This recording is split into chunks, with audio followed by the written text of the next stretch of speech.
নমস্কার বন্ধুরা, আমি আজকে একটা রেসিপি নিয়ে এসেছি। সেটা হচ্ছে ঘরোয়া পদ্ধতিতে পালং শাকের ঝোল। এই পালং শাকের ঝোল আমি কিভাবে রান্না করব সেটাই আমি আপনাদের সাথে শেয়ার করব। তো চলো দেখা যাক আমি কিভাবে পালং শাকের ঝোল রান্না করছি। আমি কড়াইয়ে দিয়ে দেবো সরষের তেল।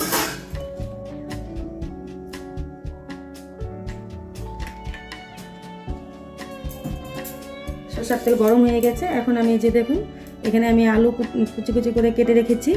একটা আলু এখানে কাটা আছে, আমি কেটে ভালো করে ধুয়ে রেখেছি। এখন আমি এটাকে ভেজে নেব।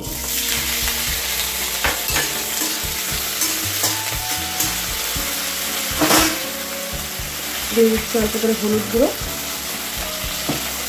আর সামান্য পরিমাণ লবণ। ভালো করে ভেজে নেবো, একটু লাল লাল করে ভেজে নেবো, তাহলে খেতে ভালো লাগবে। আলুর যে কাঁচা গন্ধটা থাকে সেই গন্ধটা থাকবে না। তো বন্ধুরা, যারা যারা সাবস্ক্রাইব করেছো তাদেরকে অসংখ্য ধন্যবাদ। আবার যারা যারা এখনও সাবস্ক্রাইব করোনি তারা অবশ্যই সাবস্ক্রাইব করে নেবে, তাহলে এরকম নতুন নতুন রান্না আপনাদের সামনে সবার আগেই হাজির হয়ে যাবে। তো দেখুন বন্ধুরা, আলু ভাজা হয়ে গেছে। এখন আমি একটা পাত্রে নামিয়ে নেব।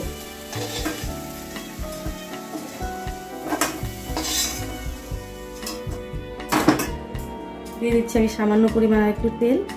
এখানে আমি সরষের তেল ব্যবহার করছি, আপনারা চাইলে সাদা তেলও ব্যবহার করতে পারেন।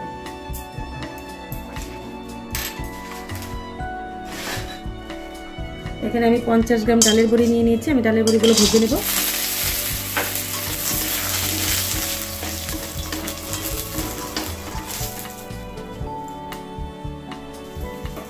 ডালের বড়িটা ভাজতে একটু তেলটা বেশি লাগে, তাই আমি আরেকটু তেল দিয়ে দিয়েছি। এখন আমি এই ডালের বড়িটাকে একটু লাল লাল করে ভেজে নেব। বেশি কড়া করবো না, তাহলে ডালের বড়িটা সেদ্ধ হবে না।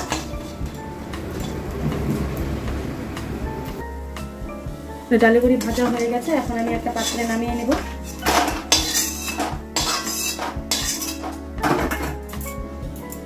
কড়াইয়ে দিয়ে দিচ্ছি তেল ফোড়নের জন্য। অল্প পরিমাণ তেল দিলাম, আপনারা যে যেরকম তেল খান সেই হিসেবে তেলটা ব্যবহার করবেন। ফোড়নের জন্য তেল গরম হয়ে গেছে। এখন আমি দিয়ে দেবো 4টে কাঁচা লঙ্কা। এখানে আমি 4টা কাঁচা লঙ্কা ব্যবহার করছি, আপনারা যে যেরকম ঝাল খান সেই হিসেবে ঝাল ব্যবহার করবেন। দিয়ে দিচ্ছি একটা তেজপাতা। লঙ্কাটা আমি একটু ভালো করে ভেজে নেব। ফোড়নের জন্য দিয়ে দিচ্ছি 5 ফোড়ন। আমি এখন এই ফোড়নগুলোকে একটু ভালো করে লাল লাল করে ভেজে নেব। তো দেখুন বন্ধুরা, ফোড়ন ভাজা হয়ে গেছে। এখন আমি দিয়ে দেবো এখানে পালং শাক। আমি পালং শাকটা আগে থেকে একটু ভালো করে কেটে ধুয়ে রেখেছিলাম। এখন আমি পালং শাকটা দিয়ে দেবো।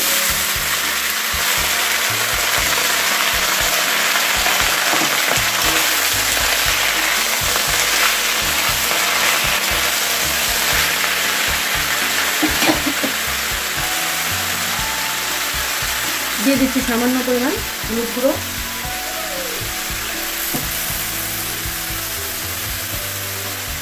1 চামচ লবণ, জিরে গুঁড়ো 1/2 চামচ জিরে গুঁড়ো দিচ্ছি। দিয়ে দিচ্ছি আদা বাটা। এখন আমি এগুলোকে ভালো করে মিশিয়ে নেব।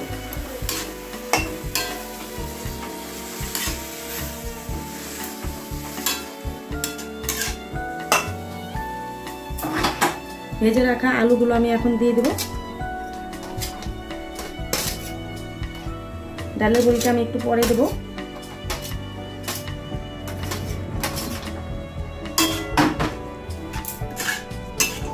এছাড়া আমি একটু গ্যাসের হিটটা বাড়িয়ে দেবো। আর অবশ্যই বন্ধুরা, এইভাবে বাড়িতে পালং শাকের ঝোল রান্না করে খাবেন, দেখুন খুব ভালো লাগে। আর ভালো লাগলে অবশ্যই একটা লাইক কমেন্ট শেয়ার করবেন আর সাবস্ক্রাইব করবেন।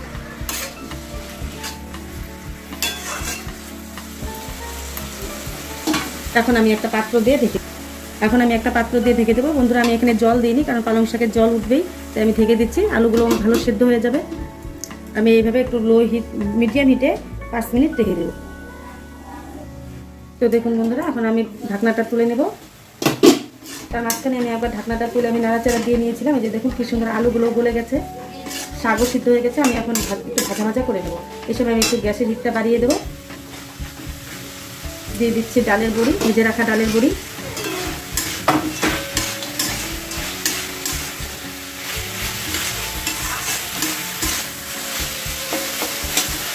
একটু ভালো করে ভেজে নেব, তাহলে মশলার গন্ধটা থাকবে না। তো বন্ধুরা দেখুন ভাজা ভাজা হয়ে গেছে। এখন আমি দিয়ে দেবো পরিমাণ মতো জল। যেহেতু এটা পালং শাকের ঝোল, তাই আমি এখানে পরিমাণ মতো জল দিয়ে দিচ্ছি। আপনারা আপনাদের পরিমাণ অনুযায়ী জল দিয়ে দেবেন। এখন আমি ভালো করে ফুটিয়ে নেব।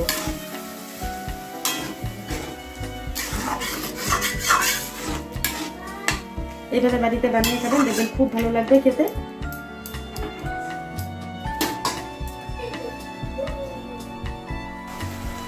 তো দেখুন বন্ধুরা, পালং শাকের ঝোল রান্না করা হয়ে গেছে। এখন আমি একটা পাত্রে নামিয়ে দেবো। আমি গ্যাসটা অফ করে দিচ্ছি।